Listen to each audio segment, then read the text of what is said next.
On va découvrir maintenant le coller remplacer. Donc c'est le Past and Replace et ça va nous permettre donc de faire ça. Donc là je vais aller chercher l'outil rectangle en appuyant sur R. Je vais faire par exemple des petites boxes. Je vais mettre ça en blanc. Ici je vais mettre un petit effet en drop shadow. Je vais pousser un petit peu le blur et réduire un peu ça. Voilà, comme ça. Quelque chose de sympa. Je vais le dupliquer comme ceci. Donc là j'en ai 3, parfait. Sur Iconify, donc là je vais aller sur les plugins et je vais aller sur Iconify et je vais aller chercher comme ça des icônes. Donc là je vais aller chercher par exemple, je vais prendre Apple, je vais prendre Messenger et je vais prendre celui-ci par exemple, voilà.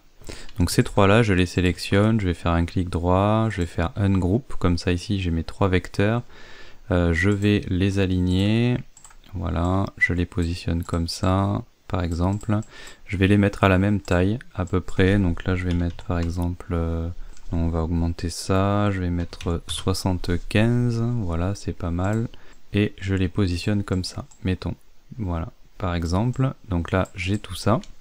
Je ferme ça et donc où c'est que je veux en venir. Donc par exemple, je vais copier, je vais prendre celui-là et je vais le mettre comme ça. Donc mettons, on a ces 3 box. Donc là, je vais centrer ça comme ça. Ici, voilà, j'ai multiplié mes box finalement avec mes logos Apple et j'ai envie de faire un coller remplacer. C'est-à-dire que là, ici, j'ai mon icône. J'ai envie de le copier. Donc là, ce que je vais faire un CTRL-C. Et en fait, j'ai plus qu'à sélectionner le logo Apple par exemple de cette boîte là et je fais un clic droit et là je vais faire donc le Past to Replace. Et ici c'est CTRL-SHIFT-V comme ceci et vous voyez que ça l'a remplacé. Et c'est assez magique. Et si je fais donc avec la même chose, je fais celui-là, je fais Past and Replace et vous voyez que ça fonctionne bien. Et comme ça, du coup, j'ai fait donc du coller remplacer.